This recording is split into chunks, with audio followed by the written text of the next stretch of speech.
Programme में आपको कहते हैं खुशामदीद। यूं तो आज ईद का तीसरा दिन है, मगर ईद का तीसरा दिन शुरू हुआ है एक गहमा गहमी के साथ। यानी कल जो है वो बजट आ रहा है और आज इक्तिसादी सर्वे जो कि रिवायत होती है वो जारी कर दिया गया है।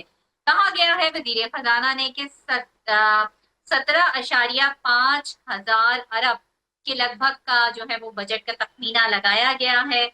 और उसमें मुख्तलिफ जो है वो अदाद शुमार बताए गए हैं। और जो सबसे ज्यादा एक जीडीपी ग्रोथ हुई है उस वो 2.5 बताई गई है। महंगाई की शरह यानी अफराते दर जो है वो उसकी जो शरह रही है वो 4.6 रही है। इसके अलावा जो एक सबसे ज्यादा तकलीफ दे बात है वो ये है कि इक्तिसादी सर्वे में ये बात बताई गई है कि पाकिस्तान जो है जाहिर है एक ज़रई मुल्क है और यहाँ पर जो ज़राअत में है वो एक खतरनाक हद तक जो है वो कमी हुई है। यानी जो इक्तिसादी सर्वे के मुताबिक 13.49% जो है कमी हुई है। कपास की जो फसल है उसमें 30% कमी हुई है, जो कि जाहिर है एक बड़ा रेशो है। गंदम की फसल में 8.9% कमी हुई है। गन्ने की जो पैदावार है 3.9% कम हुई है। मकई 15.4%, जबकि चावल जो है वो 10.4% की कमी हुई है। तो ये जो है अदादो कुछ मोटे मोटे अदादो शुमार हैं। और अब जो है वो बजट कल आने जा रहा है। फाइनली कल 5 बजे जो है वो बजट पेश किया जाएगा। सबसे अहम इसमें एक जो बात है और सबसे इंटरेस्टिंग मुझे एक बात लगी, सारे अदादो शुमार तो अभी हम जो है वो डिस्कस करेंगे, मुख्तलिफ माहिर माशियात जो है वो हमें ज्वाइन करेंगे। लेकिन अब से कोई 4 या 5 दिन पहले जो वजीर खजाना है खैबर पख्तूनख्वा के, और खैबर पख्तूनख्वा में अपोजिशन जमात यानी पीटीआई की गवर्नमेंट है, उन्होंने ये कहा था कि अगर जुलाई की अगर 10 तारीख तक बजट नहीं आया, क्योंकि ईद ईद थी तो ये कहा जा रहा था कि बजट जो है वो आगे की तरफ चला जाएगा। तहम अब आपके इल्म में होगा कि वजारत खजाना की जो थी वो ईद की तमाम छुट्टियां मंसूख कर दी गई थी। सिर्फ एक छुट्टी ईद वाले दिन की दी गई थी। इसी वजह से जो है वो कल जो है वो बजट आने जा रहा है, क्योंकि वजारत खजाना ने अपने ईद की के जो मुलाजमीन है जो बजट तैयार करते हैं उन्होंने ईद की छुट्टियों में भी काम किया। मगर सबसे इंटरेस्टिंग मुझे बात ये लगी कि एक तरफ तो वो ये कह रहे थे कि अगर बजट नहीं आया जल्द से जल्द तो हमारे पास जुलाई की तनख्वाह देने के लिए पैसे नहीं है। और दूसरी तरफ खैबर पख्तूनख्वा का एक बयान, वजीर आला खैबर पख्तूनख्वा का एक बयान सामने आया जिसमें उन्होंने बड़ी इंटरेस्टिंग बात की कि हमने इतना रेवेन्यू जनरेट कर लिया है कि हम अब वफाक को कर्जा दे सकते हैं। तो क्या होने वाला है कल, और कौन कौन से अदाद शुमार है जिनको अभी और डिस्कस करना बाकी है, कौन सी अच्छी और कौन सी बुरी खबरें जो है वो कल आने वाली हैं अवाम के लिए, ये सब हम डिस्कस करेंगे। मुख्तलिफ माहिर माशियात जो है वो हमें ज्वाइन करेंगे, मगर यहाँ पर वक्त हुआ है एक ब्रेक का, कहीं नहीं जाएगा, हमारे साथ रहिए। जुम निसार साहब प्रोग्राम में आपको वेलकम करते हैं। बहुत शुक्रिया जनाब, थैंक यू। अस्सलाम वालेकुम। जी वालेकुम सलाम अंजुम साहब। तकरीबन 20 साल बाद आपसे आज स्क्रीन शेयर हो रही है और बहुत अच्छा लग रहा है मुझे अपने बहुत खुश प्रोग्राम में आज आपको नहीं, मुझे भी बहुत देख के खुशी हुई आपको। दावत देकर आज अपने प्रोग्राम में आपको शामिल करके। नहीं, मुझे बहुत खुशी है। मुझे याद आया जब आपका सुना तो मैंने कहा आज से 20 साल पहले मैंने दूसरे चैनल में आपसे कहा था कि इंशाल्लाह आप एक बहुत बड़ी एंकर बनेगी एक दिन, और मुझे अच्छा लगे आप एक अच्छे चैनल पे एंकर हैं, आज होस्ट हैं, और इंशाल्लाह हम बजट पे ये प्रोग्राम करते हैं। आप अपने सवाल करें, लेकिन मुझे आपको देख के बहुत खुशी हुई है और बहुत सारी दुआएं भी आपके लिए इंशाल्लाह। Thank you very much sir, thank you very much. Let's come to the point. अब बजट जो है वो कल आने वाला है और आज इक्तिसादी सर्वे जारी कर दिया गया है। वैसे तो मैं कोई माहिर माशियात नहीं हूँ, मगर इसमें जो इक्तिसादी सर्वे में, क्योंकि हमारा मुल्क, अभी मैंने अपने इंट्रो में भी कहा था, हमारा मुल्क जो है वो एक ज़रई मुल्क है। और उसमें ये बताया गया है कि पाकिस्तान की जो ज़राअत है उसके अंदर 13.49% जो है वो कमी हुई है, जिससे मुख्तलिफ अदाद शुमार आपको पता चला होगा, गंदम की, कपास की, और सबसे ज्यादा जो है वो गन्ने की उसमें कमी हुई है 15 समथिंग। तो सर ये आपको ये एक अलार्मिंग सिचुएशन नहीं, अब और चीजों की तरफ तो अभी हम आएंगे। जी जी मेरे ख्याल बहुत शुक्रिया। देखिए बेनजीर, मैं आपसे ये बात कहता हूँ कि पाकिस्तान जो है ना, जब हम कहते हैं स्ट्रेटेजिक कंट्री है, तो पहले डिफेंस के बाद जो नंबर 2 आता है वो है फूड सिक्योरिटी। और अनफॉर्चुनेटली, बदकिस्मती से, ये जो साल गया है, ये गुजर है, इसके अंदर हमने बहुत नेगेटिव ग्रोथ देखी है। जो मेजर क्रॉप्स हैं, उसमें आप गंदम कह लें, कॉटन कह लें, मकई कह लें, चावल, तो इसके अंदर तकरीबन 15% नेगेटिव ग्रोथ आई है अगर एवरेज ले लें, विच इज़ मैसिव। और एग्रीकल्चर का कंट्रीब्यूशन जीडीपी के अंदर पाकिस्तान में कोई 22% है। तो बेचारे किसान बहुत परेशान हुए हैं, और उसके अंदर हमें तवज्जो देनी चाहिए। और आज आपने इकोनॉमिक सर्वे में देखा, लेकिन जहाँ ये नेगेटिव हम देखते हैं एग्रीकल्चर के अंदर, तो कई चीजें पॉजिटिव नहीं है। पॉजिटिव जो सबसे बड़ी पाकिस्तान के लिए, जो 75 साल बाद अब एक पॉजिटिव न्यूज देखते हैं, ये जंग के नतीजे में जो एक पूरा वापस एक मोटिवेटेड हुई, पूरी कौम मोटिवेट हुई है, और हमारा एक पॉजिटिव मैसेज गया है। मैं कहीं आज बाहर प्रिंसिपल से बात कर रहा था, वो बहुत खुश थे, बाहर के लोग, वो पाकिस्तान का इमेज बहुत अच्छा हुआ है, और इन्वेस्टर वापस बाहर निकलेगा, वो इन्वेस्ट करेगा। और ये बजट जो कल आने वाला है, गो कि हम अपना जीडीपी का टारगेट पूरा नहीं कर सके, जो 3.6% था, और 2.7% हमने अचीव किया, जो कि अच्छा नहीं है। हम एक्सपोर्ट्स के अंदर भी बहुत कोई मैसिव ग्रोथ नहीं कर सके, लेकिन दो चीजें जो मैं समझता हूँ कि हमारे लिए बड़ी अच्छी हुई, ठीक है, एक्सपोर्ट में 7% ग्रोथ आई, तो कोई 32 बिलियन डॉलर कहीं हम एक्सपोर्ट क्लोज करेंगे जून के अंदर। और कोई $38 बिलियन, फर्स्ट टाइम ऐसा हुआ पिछले 2 सालों के अंदर। $10 अरब, जो हम कहते थे, हम उनको सैल्यूट करते हैं बाहर के पाकिस्तानी भाइयों को, जो बाहर भी, हमारे जो बाहर के पाकिस्तान जिस मुल्क में भी हैं, उन्होंने मेहनत करके अपने खून पसीने की कमाई पाकिस्तान भेजी, और पिछले साल 2 सालों में 28 से $38 बिलियन हो गया है। और अगले साल हमारा शायद टारगेट $42 बिलियन हो। यानी कि अगर हम अपनी एक्सपोर्ट्स 32-20 साल ले लें और वो ले लें, तो $70 अरब दो एरिया से आ गया है, जो कि हमें, जिसकी वजह से हमारा करंट अकाउंट सरप्लस हुआ है, which is very good news. हाँ, हमें जहाँ तवज्जो देने की जरूरत है, हमें एक्सपोर्ट्स बढ़ानी होगी। हमारी गवर्नमेंट का टारगेट है कि शायद बेनजीर के अगले 4-5 सालों में इसको $60 अरब तक ले जाएं, जो कि आज से 5 साल बाद, जब अब पाकिस्तान की आबादी को 28-30 करोड़ के करीब होगी, कोई बहुत अच्छा टारगेट नहीं है। लेकिन चले, हम एक ग्रोथ की तरफ जाते हैं, सस्टेनेबल ग्रोथ हमें करनी है। हमें देखना भी है कि हम एकदम मार्केट को खोल दें, क्योंकि 2-3 चीज़ें बड़ी इंपॉर्टेंट होती हैं। तो इसमें मैं आपसे स्टेप हाँ। बाय स्टेप चलता हूँ। इंशाल्लाह, आज इकोनॉमिक सर्वे इशू है, उसके अंदर हमने कई चीज़ें अच्छी देखी हैं, और कई पॉजिटिव हैं। हमने अपने ऑटो सेक्टर के देखा, कोई 48-50% ग्रोथ है। सीमेंट आपके अच्छा जा रहा है, हाँ। गो के एलएसएम ने नेगेटिव ग्रोथ दिखाई है, हमारा टारगेट 3.5% था।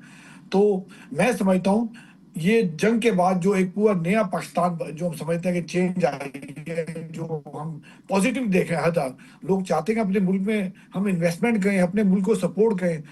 मैं मैं उस पर बात करूंगा।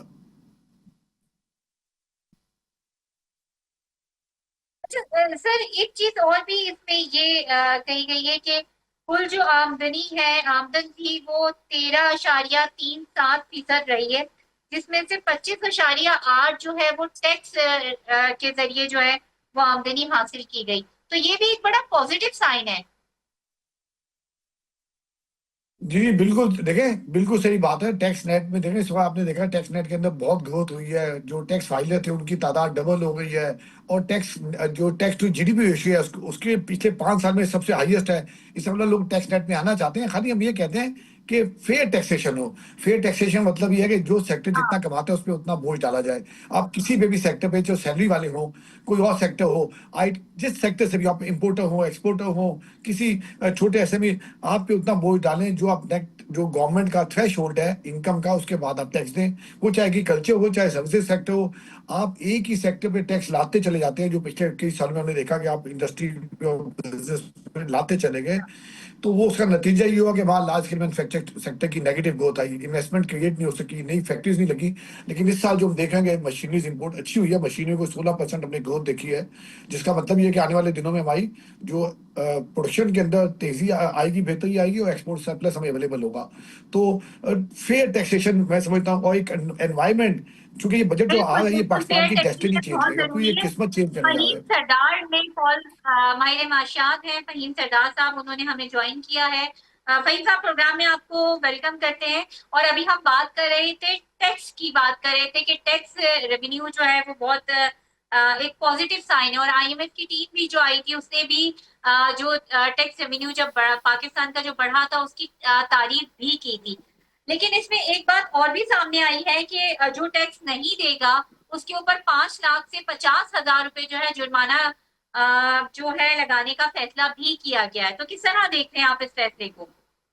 जी बहुत शुक्रिया। पहली बात तो ये है कि जो टैक्स की हम बात करते हैं तो हमारा असल में जो फोकस है वो है डायरेक्ट टैक्स पे, जो हम डिस्कशन में ला रहे होते हैं। जो पूरा हुजम है टैक्स का, वो जाहिर बात है वो बड़ा है, उसमें काफी ग्रोथ आई है, उसमें सारी बहुत सारी चीजें हुई हैं। तो मैं जरा इसको थोड़ा मोलेक्युलर लेवल पे ले जाना चाहता हूँ। वो ये है कि जो आपका डायरेक्ट टैक्स है ना, उसमें हुकूमत को प्रॉब्लम आ रही है। हालांकि उसमें बेहतरी आई है कि फाइलर्स बढ़ गए हैं और उसमें और लोग शामिल हुए हैं। जो बुनियादी बात है वो ये है कि अगर हम डिफ्रेंशिएट करेंगे फाइलर नॉन फाइलर में, तो इसको किस हद तक हम आगे लेके जा सकते हैं, किस हद तक हम इसको एक मुफीद अंदाज में वो क्या कहते हैं नाफिज कर सकते हैं। एक डिफरेंस आ रहा है। एक डिबेट आती है अभी मिसाल के तौर पे कि अगर आप पेट्रोल अब खरीदेंगे कार्ड पे या कैश पे, फर्क है दोनों में। तो वो एक बेसिकली एक आपकी वो डिफरेंस क्रिएट हो रहा है और आपकी इनडायरेक्ट टैक्सेशन बढ़ रही है। अगर हम इस डिबेट को छोड़ देंगे डायरेक्ट इनडायरेक्ट क्या है, तो फिर ठीक है, जिस जिस तरीके से भी होता है दैट्स फाइन। लेकिन जो पाकिस्तान के लिए क्रिटिकल फैक्टर है वो ये है कि अगर बिलफर 4-5 मिलियन जितने भी एग्जैक्ट फिगर है टोटल फाइलर्स की, और अगर हम कंपेयर करें पूरी जो है आपकी पॉपुलेशन के साथ, तो वो कोई कोई उसका बनता नहीं है, उसका जो एक कंपैरिजन होता है। So we have to be very clear कि हमने डायरेक्ट टैक्सेशन बढ़ानी है, इनडायरेक्ट टैक्सेशन कम करनी है। मैं एक मीटिंग में था तो थोड़ा सा पहले, उसमें एक मोहतरम ने कहा था कि 108 इनडायरेक्ट टैक्सेस हैं। तो ये एक this is not a very healthy sign. लेकिन साथ ही साथ हमें we have to be very careful कि हुकूमत के जो खर्चे हैं वो किस तरीके से चल रहे हैं। ऑल्दो आपने मुझसे बात नहीं की, बट एक क्रिटिकल चीज जो मुझे पॉइंट आउट करनी पड़ेगी वो ये है कि फाइनेंस मिनिस्टर ने मेरे असेसमेंट के मुताबिक जो सबसे अहम बात की है वो है कर्जा जात की पे जो अब रवैया होगा। कर्जा कम किया जाएगा और कर्जा नहीं लिया जाएगा। ये मैं क्यों पॉइंट आउट कर रहा हूँ कि ये सबसे बड़ा खर्चा है। हमारा टैक्स जो जाता है वो सबसे ज्यादा जो है कर्जे की रीपेमेंट पे जाता है। तो जब हम टैक्स की बात करते हैं तो हमें उसका उसका किस तरफ वो जा रहा है उसको भी कंट्रोल में लाना है। Balance is the word.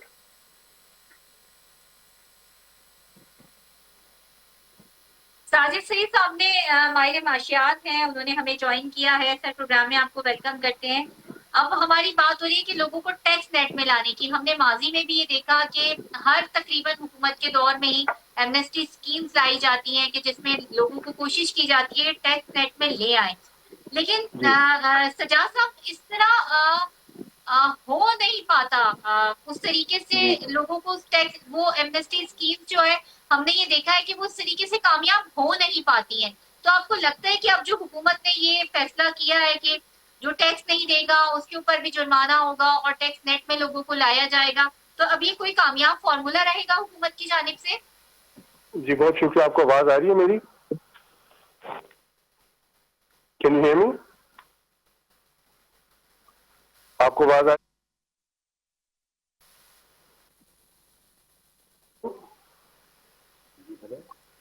आपको आवाज आ रही है मेरी? ये किससे सजाद से कैसे पूछा जा रहा है?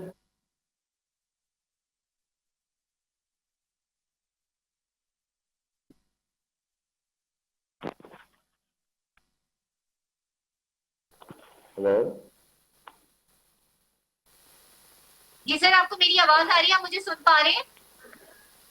ये किससे पूछ बात कर रही चलिए हैं आप? अंजुम ये किसको साहब, मुखातिब कर रही हैं? एक दफा फिर आपकी तरफ आते हैं और ये सारी जो है हम बात कर रहे हैं कि जो एमनेस्टी स्कीम से बात की जा रही है कि टैक्स जो रेवेन्यू होता है उसको बढ़ाने के लिए, और अब ये फैसला भी कर लिया गया है कि जो टैक्स नहीं देगा उस पे 50 से 5 लाख रुपए तक जो है वो अकॉर्डिंग टू द सिचुएशन उसके ऊपर जुर्माना किया जाएगा।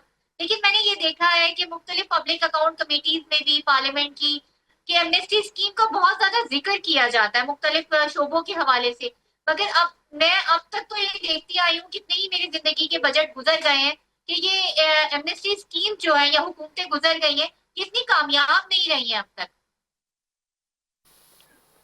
आपको आवाज आ रही है? जी, अब जो निसार साहब, मैंने आपसे सवाल किया है, मुझे आपको मेरी आवाज आ रही है? अच्छा जी, मुझे आवाज आ रही है। देखिए जहां तक आपने ये टैक्स की बात की और फाइलर नॉन फाइलर की बात की, देखें मैं तो ये कहता हूँ कि नॉन फाइलर का कॉन्सेप्ट होना नहीं चाहिए।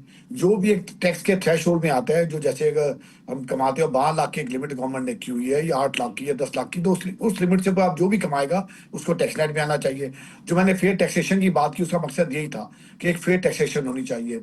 और जहां तक पाकिस्तान में आपने ये ग्रोथ की बात की है, पहले भी हमने कहा, देखिए ग्रोथ हमें सस्टेनेबल ग्रोथ चाहिए। अगले साल का टारगेट गवर्नमेंट ने 4.2% रखा है जीडीपी ग्रोथ, ओके रिजनेबल है। लेकिन उस वहां तक पहुंचने के लिए हमें टैक्सेस, जैसे एफबीआई का टारगेट 12 बिलियन रुपीज, 12 ट्रिलियन रख रहे हैं। लेकिन अगर आप दूसरी तरफ देखें, जैसे अभी बात की थी मेरे भाई ने, फहीम सरदार साहब ने, कि देखिए हमारा जो सबसे बड़ा खर्चा इस वक्त वो है डेट पे, इंटरेस्ट पेमेंट्स। इंटरेस्ट पेमेंट इस साल हमको 9.5 ट्रिलियन है, कि 9,500 बिलियन रुपीज खाली हम इंटरेस्ट में पेमेंट्स कर देंगे। यानी कि महीने के तकरीबन 790 अरब रुपया खाली टैक्स इंटरेस्ट पेमेंट में चला जाएगा। ये बजट, डिफेंस हमारा सबसे ज्यादा बजट नहीं खाता। असल जो हमारा खाता है इनकम, जो साल रेवेन्यू का, वो मेनली खा जाता है इंटरेस्ट पेमेंट। तो हमें सब तवज्जो देनी है। गो के साल 1 ट्रिलियन 800 बिलियन की बचत हुई है, चूंकि इंटरेस्ट रेट नीचे आए थे। और आने वाले साल में हम समझते हैं कि 2-3 पॉइंट फर्दर गुंजाइश है। अगर इन्फ्लेशन हमारा यही रहता है मौजूदा लेवल पे 4.6% के करीब, तो 2-3% हम इसमें कमी मजीद देख सकते हैं। जिसका मतलब ये होगा कि कॉस्ट ऑफ डूइंग बिजनेस कम होगी। और जब कॉस्ट ऑफ डूइंग बिजनेस कम होगी तो सही बात है आपकी एक्सपेंशन होती है, आपकी एक्सपोर्ट कम्पिटिटिवनेस बढ़ती है। तो हमें, और एक सबसे बड़ा एरिया मैं समझता हूँ, अपना सज्जाद भाई भी आज यहाँ तक रखते हैं, और इनसे ज्यादा मैं समझता हूँ ये जो आईटी सेक्टर है, जो हमारा एआई है, और जो आप क्रिप्टो के अंदर हमारी गवर्नमेंट जा रही है, तो उसके अंदर आज वजीर खजाना साहब ने बड़ी अच्छी बात की।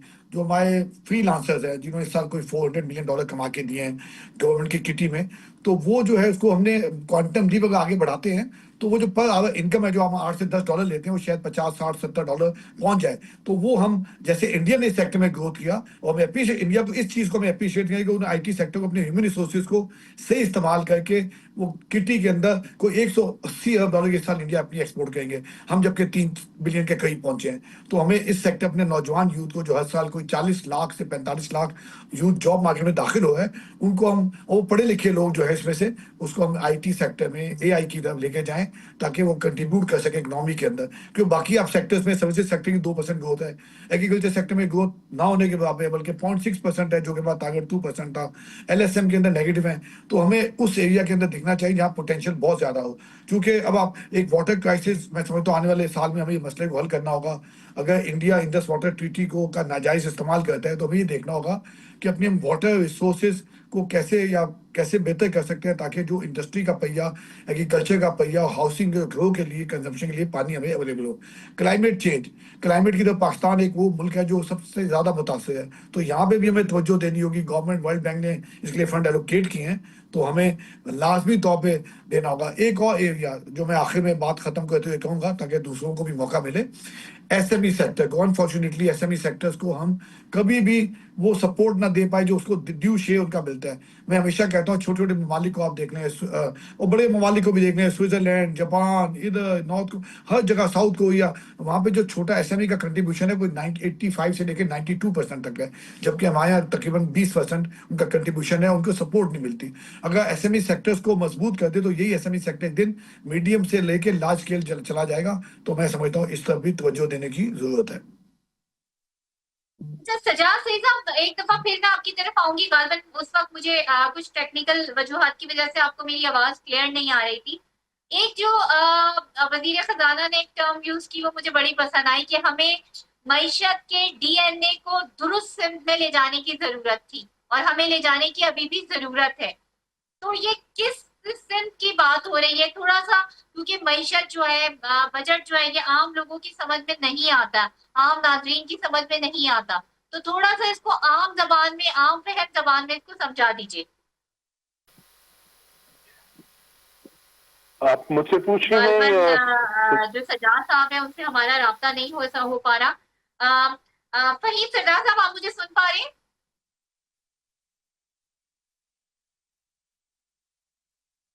आपको मेरी आवाज आ रही है? जी अच्छा फहीम साहब, मैं यही सवाल आपकी तरफ लेके आऊंगी कि मुझे आज इक्तिसादी सर्वे में जो वजीर खजाना ने जो एक टर्म यूज की कि हमें मईशत के डीएनए को दुरुस्त करने की जरूरत है, तो वो किस सिम से जो है वो जाहिर है उनका जो इशारा था वो एक देरपा पॉलिसीज की तरफ था। एक शॉर्ट टर्म पॉलिसी नहीं होनी चाहिए, मईशत को दुरुस्त करने के लिए लॉन्ग टर्म पॉलिसीज होनी चाहिए कि जिसका भुगतान हम हमेशा से देखते आए, क्या वो पीएमएलएन की गवर्नमेंट हो, क्या वो नून लीग की, क्या वो पीपल्स पार्टी की गवर्नमेंट हो, क्या वो पीटीआई की गवर्नमेंट हो। तो मेरे ख्याल में उनका इशारा उसी तरफ था। लेकिन हमारे जो आम देखने वाले, उनको जरा मईशत के डीएनए का थोड़ा सा आम फहम अल्फाज में समझा दीजिए। जी, आपको आवाज आ रही है मेरी? जी, आवाज आ रही है आपको मेरी? हमें तो आ रही है।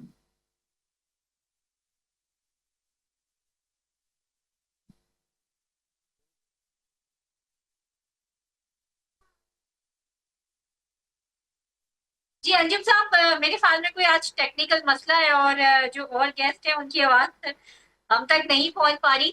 अंजुम साहब, ये मैं अभी आपके सामने भी चले यही सवाल रख देती हूँ कि मईशत का डीएनए दुरुस्त करने की सिर्फ भी उन्होंने इशारा किया, और वो डीएनए मईशत का कि लॉन्ग टर्म पॉलिसीज होनी चाहिए, शॉर्ट टर्म जो मफादात है उनको नहीं देखना चाहिए, कुछ खास लोगों को जो है वो फायदा देने के लिए माशी पॉलिसीज नहीं मुरतब करनी चाहिए।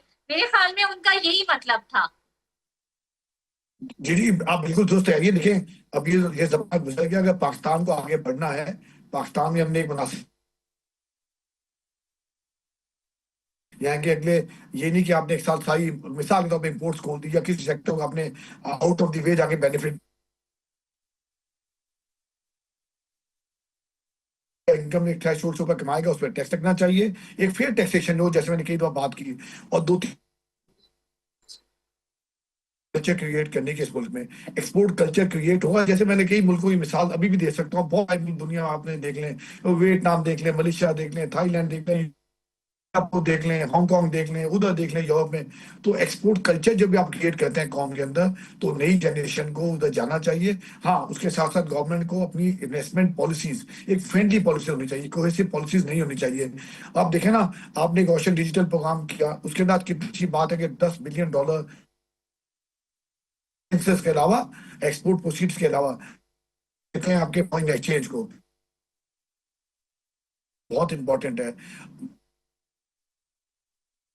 देखते हैं कि इस मुल्क की करेंसी स्टेबिलिटी है, जो उन्होंने इन्वेस्टमेंट की है वो साल बाद जब लेके जाएंगे तो उससे उसको बेनिफिट हो, ना कि वो डीवैल्यूएशन के चक्कर में लॉस कर चुके हैं। तो और लोकल इन्वेस्टर निकलेगा। मैंने कहा ना, इस जंग में मुल्क का सिनेरियो चेंज हुआ है, लोग मोटिवेटेड हैं, लोग अपने मुल्क में इन्वेस्टमेंट करना चाहते हैं। हमारे यूथ बहुत बड़े एसेट्स हैं, उसको इस्तेमाल करना चाहिए, वो आगे बढ़ाएं, उस एक में जाएं जब दुनिया आगे जा रही है, लोग सीखे चाहे। तो उन मुल्कों से हमने अपने देखना चाहिए थे। हमारे पास ह्यूमन रिसोर्सेज हैं। देखिए, एक्सपोर्ट का आप have to be very competitive. Export आपकी 5 साल बाद अगर $60 का सकते हैं, उसकी बनिस्बत एक्सपोर्ट का आप सपोर्ट करें। ये टेक्सटाइल को करनी चाहिए, लेदर को करनी चाहिए, स्पोर्ट्स गुड्स को करनी चाहिए, सर्जिकल जो जो सेक्टर हमारे जहाँ पोटेंशियल है। मैं समझता हूँ दुनिया का जो टाइम आ जो एआई की जिस हमें जो क्रिएट हो रही है या बढ़ती जा रही है, जिनके ट्रिलियंस ऑफ डॉलर के रेवेन्यूज हैं, वहां हमें बेनिफिट जल्दी मिलेगा, वहां हमें क्वांटम लीप चेंज मिलेगी। हमें आईटी के अंदर, एआई के अंदर इन्वेस्टमेंट करनी चाहिए, यूथ को वहां जाना चाहिए। और मैं समझता हूँ ये एक हमारी डेस्टिनी मुल्क की चेंज कर सकता है, ये वाला एरिया। इसी तरह एग्रीकल्चर, एग्रीकल्चर की जो पॉलिसीज हैं वो लॉन्ग टर्म होनी चाहिए, ना कि हर साल के बेस पे हो। एक साल हम बिल्कुल इम्पोर्ट करते बिल्कुल, हैं, अगले साल एग्रीकल्चर हमारे की यहाँ एक्सेसिव पॉलिसी होती पे है। मूवी रिफॉर्म करनी चाहिए, मगर यहाँ पर वक्त हुआ एक ब्रेक का, ब्रेक पे जाते हैं और फिर जल्दी से वापस आते हैं।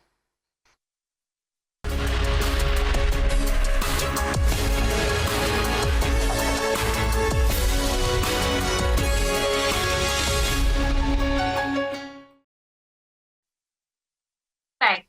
और जैसे कि प्रोग्राम में बातचीत जारी है, कल जो है वो बजट आने वाला है, इक्तिसादी सर्वे जारी हो गया है। हमारे साथ मौजूद हैं अंजुम निसार साहब, साबिक सदर कराची चैम्बर ऑफ कॉमर्स। अच्छा सर, ये आप बड़ी पैसिव बातें कर रहे थे, और अब मुल्क की मईशत जो है आफ्टर वॉर भी हमने ये देखा कि एक अच्छे पैटर्न के ऊपर चल पड़ी है। और जब से हम अगर ये भी कहें कि कुछ 6 महीने से कुछ बेहतरी की तरफ गामजन है, तो ये भी बहुत एक अच्छी बात है। अब आ जाते हैं हम थोड़ी सरकारी मुलाजमीन की तनख्वाहों की जानिब के, जो जिसपे 7.5 या 7% तक बेसिक जो सैलरीज है उनके ऊपर इजाफे की तजवीज दी गई है। ताहम जो पाकिस्तान पीपल्स पार्टी है, जो कि उनकी इत्तेहादी जमात है, उन्होंने कहा है कि कम से कम 10% तक इजाफा होना चाहिए। तो पीएमएलएन की गवर्नमेंट जब भी होती है उसमें हमने ये बात देखी है कि जो सरकारी मुलाजमीन है उनकी तनख्वाह में काफी कम रेशो से जो है वो इजाफा किया जाता है, जबकि पाकिस्तान पीपल्स पार्टी की गवर्नमेंट में हमने देखा था कि डबल भी कर दी गई थी, अपग्रेड्स भी कर दिया गया था। तो सरकारी मुलाजमीन थोड़े से नाला नजर आ रहे हैं इस बजट से, इस तजवीज को लेकर। देखिए, जहां तक आपने सैलरीज की बात की है, वो सैलरीज चाहे गवर्नमेंट के एम्प्लॉयज हो चाहे प्राइवेट सेक्टर में हो, हमारा तो ये शुरू से मौका है कि देखें सैलरीज बढ़नी चाहिए। और मैं समझता हूँ 10% तो लाजमी बढ़नी चाहिए, चूंकि बहुत महंगाई है आजकल, बड़ा मुश्किल हो गया है। चूंकि आप कहीं भी जाएं आजकल जो सैलरीज की लेवल है जो गवर्नमेंट ने फिक्स हुई है, मैं समझता हूँ इंशाल्लाह गवर्नमेंट ने अभी 7.5% का आज इंडिकेशन दिया है, लेकिन हमारा मुतालबा है कि कम से कम 10% सैलरीज बढ़नी चाहिए, ताकि लोग, आपको अच्छी क्वालिटी स्टाफ तब मिलेगा जब आप उनको सैलरी अच्छी पे करेंगे। हाँ, जहाँ तक टैक्सेशन का ताल्लुक है, जो सैलरीज क्लास ने लास्ट ईयर टैक्सेशन दी है वो कहीं बहुत ज्यादा है, तो उनके पास डिस्पोजल इनकम नहीं बचती। जब उनका डिस्पोजल इनकम नहीं बचती तो अपनी जिंदगी की ज़रूरियात, तालीम बच्चों की, मकान बनाना हो, या कुछ किसी बुरे टाइम के लिए पैसा बचे, वो नहीं बचत। तो सैलरीड क्लास जो है, जो जो अच्छे लेवल पे सैलरीज लेती है, उनके टैक्सेशन में मुनासिब कमी करनी चाहिए, उनको थोड़ा रिलीफ दें, ताकि जो पूल है, जो टैलेंट पूल है हमारा, वो बाहर ना जाए, ड्रेन ना हो, और वो पाकिस्तान में रहे। और ये अच्छा टाइम है पाकिस्तान में, जैसे हमने जिक्र किया, आज से 2 साल पहले 2023 के अंदर, 2022-23 के अंदर ये मुल्क डिफॉल्ट की तरफ था, बहुत अनसर्टेनिटी थी, पॉलिटिकल अनसर्टेनिटी थी, इकोनॉमिक अनसर्टेनिटी थी, करेंसी आपकी मुसलसल डिवैल्यू हो रही थी। तो आज वो हालात नहीं है, और ये अल्लाह ने एक बहुत अच्छा मौका दिया है। आप जब स्टाफ को अच्छी पे करेंगे, आपको एफिशिएंसी बढ़ती है उनकी, उनके आपका जो, आपकी जो कंपनीज के जो एफिशिएंसी के नतीजे में आपके रिजल्ट बेहतर आते हैं। तो मैं तो ये आपसे बड़ा गवर्नमेंट से मुतालबा होगा, चाहे पीपल्स पार्टी की गवर्नमेंट हो जो हमेशा सपोर्ट करती है इस चीज़ को, पीएलएन कोई गवर्नमेंट भी हो, सैलरीज बढ़नी चाहिए। और वर्षन डिजिटल प्रोग्राम मैंने पहले आपसे बात की है, इसमें हमें बड़ी सपोर्ट की है, हमें ज्वाइन और किया टेलीफोन लाइन 10 बिलियन के पर। डॉलर। और सर, हम बात कर रहे थे सरकारी, वेलकम टू द शो, और हम बात कर रहे थे सरकारी मुलाजमीन की सैलरीज में इजाफे की, कि जो कि उनकी अपनी जो इत्तेहादी जमात है उन्होंने भी कहा है कि सरकारी मुलाजमीन की जो सैलरीज है उनमें इजाफा कम से कम 10% होना चाहिए। और हमने ये भी देखा कि माजी में भी कुछ जो है वो सरकारी मुलाजमीन इतने खुश नहीं थे जब जो गवर्नमेंट थी, पीडीएम की गवर्नमेंट थी, बजट आया, और उससे पहले जो एक गवर्नमेंट थी, पीटीआई की गवर्नमेंट थी, वो भी सरकारी मुलाजमीन नाला ही नजर आते थे। तो अब आपको ये लगता है कि जो महंगाई की शरह जो इतनी तेजी से महंगाई बढ़ी है, और हर आदमी हम ये देख रहे हैं कि परेशान है, हर सेक्टर में हर तरीके से परेशान है, कि जो मुलाजमीन की तनख्वाहें हैं उनमें इजाफा, कुछ हुकूमत को तजवीज में कुछ ज्यादा रेशो से इजाफा करना चाहिए। देखिए, पहली बात तो ये है कि इजाफे के लिए 2 बेसिक इंडिकेटर जो मेरी नजर में इनको फुलफिल करना चाहिए। नंबर 1, जो कि पिछले कुछ 4-5 साल में रुपये की डिवैल्यूएशन हुई है, जो कि इसकी परचेजिंग पावर इंतहाई कम हुई है। हमने देखा जब जो डॉलर के मुकाबले में रुपए की डिवैल्यूएशन हुई है। और एक चीज, दूसरी चीज ये हम देखना कि इन्फ्लेशन किस हिसाब से बढ़ी है। अब इन दोनों को एडजस्ट करके यहाँ पर एक फार्मूला बनता है, मेरा ख्याल कहता है वो सब्सटेंशियल इंक्रीज की जरूरत होगी, 10% से भी ज्यादा। मगर आप इसको बढ़ाने के लिए हमें ये भी देखना है कि गवर्नमेंट की किटी में क्या है। देखिए, गवर्नमेंट की किटी में रिसोर्सेज का होना एक अचंभे की बात नहीं है, हो भी सकते हैं, नहीं भी हो सकते हैं, क्योंकि जो फिगर अभी आ रहे हैं, जब बजट आएगा उसके बाद हम दोबारा बात करेंगे। जब गवर्नमेंट ने अपनी बढ़ानी होती है तो वो 100%, 200%, 300%, आप देखें ना वो चीजों जिनकी बढ़ाई है, इनकी एमएनएस की, एमपीएस की, या सेंटर के ये भी की, तब पैसा आ जाता है। जब आवाम की बात आती है तब पैसा नहीं आता है।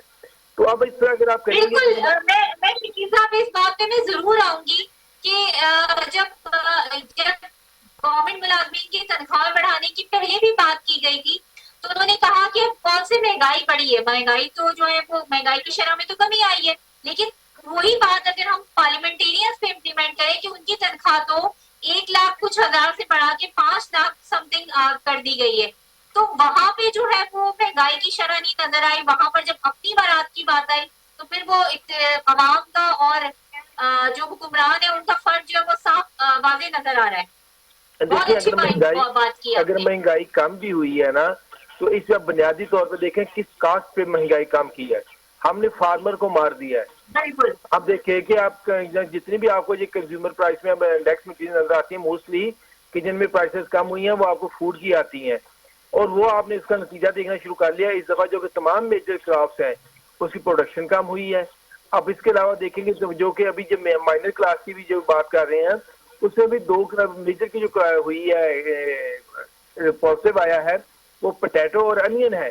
और अब पोटैटो और अनियन की, आलू और प्याज की कीमत भी देख लिया हमने इतनी नीचे ले आए हैं, मेरा ख्याल करता है नेक्स्ट ईयर उसकी बारी है। तो हमें जो ना फैक्ट्स एंड फिगर को उसके पूरे कंटेक्स्ट में देखने की जरूरत है।